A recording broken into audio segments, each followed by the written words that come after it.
Welcome to a Business Minute with Lily Lopez. Today we're here at the beautiful Biltmore Hotel, a member of the South Florida Hispanic Chamber of Commerce, and where the majority of our members have been here to many of our events that we host here at least 3 or 4 times a year, and we're all in love with this beautiful landmark hotel. This is a beautiful property, but today I'm going to let Tom do the talking because I'm known to always ask a question and respond myself. So with me is Mr. Tom Prescott. Welcome, and thank you for being here and taking the opportunity to just spend a few minutes with me. Tell me how the opening has been, how you feel, people coming in, you're confident about the future, hospitality industry, you think it'll pick up eventually? I do. For our storied history here at the Biltmore, it was a shock to us to close for as long as we did. We've been through hurricanes, other type of situations that are not maybe rise to the level of pandemic, but certainly a lot of challenges, and we have weathered all of those storms. That's the testament to this living landmark. And so we were very taken aback when we had to close for that certain period of time associated with the pandemic. 2 months, right? Closer to 3, actually. But we now have actually fully reopened. Just this past week, we were able, with the new orders coming out of Miami-Dade and the city of Coral Gables, to fully reopen all of our services and amenities, which, as you know, are considerable and define us as a hotel. Exactly. The pool, the beautiful pool, the restaurants, the brunch. Yes. The brunch is the only thing that we haven't yet brought back because there are new guidelines related to buffets. But we actually are adjusting that so we can bring back that legacy, if you will, of the landmark. We've seen a lot of interest and uptick, mainly from what we call the staycations, the driving region that comes here versus the airlines. We found the airlines are still a bit challenged, but not in a terrible way, just in a cautious way. We see that there is pent-up demand. We see that there is an interest to get out. And we've heard from a lot of people once we opened our phones for reservations to say, when can we come down? What's it like? And as they come here, it's a bit different, as you can imagine, and with the new guidelines. Are you able to have people in each room, or would it have to be one room yes, one room no? Nope, we have people in the rooms. We're not yet back to our full level of capacity, so as a result, we spread people out just to give them more comfort and level. But all the rooms are available. All the suites are available. In fact, we have a number of guests that come with their families, and as a result, they take up little sections of the hotel, which is really nice, actually.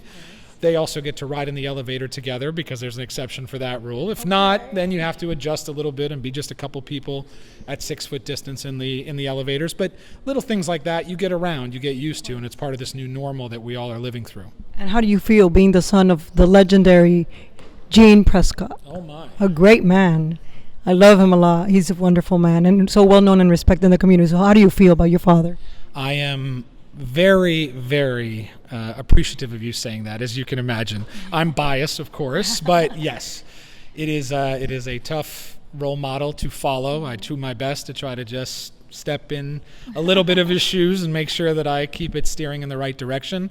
You have his charisma. Oh, you're most kind, most kind. Yes, absolutely. But look, the only thing that I can fault my father on is that he oftentimes he treats this as his other non-biological child. So my sisters and I, we constantly are, saying, Dad, there's still us in this. Exactly. But I understand it now.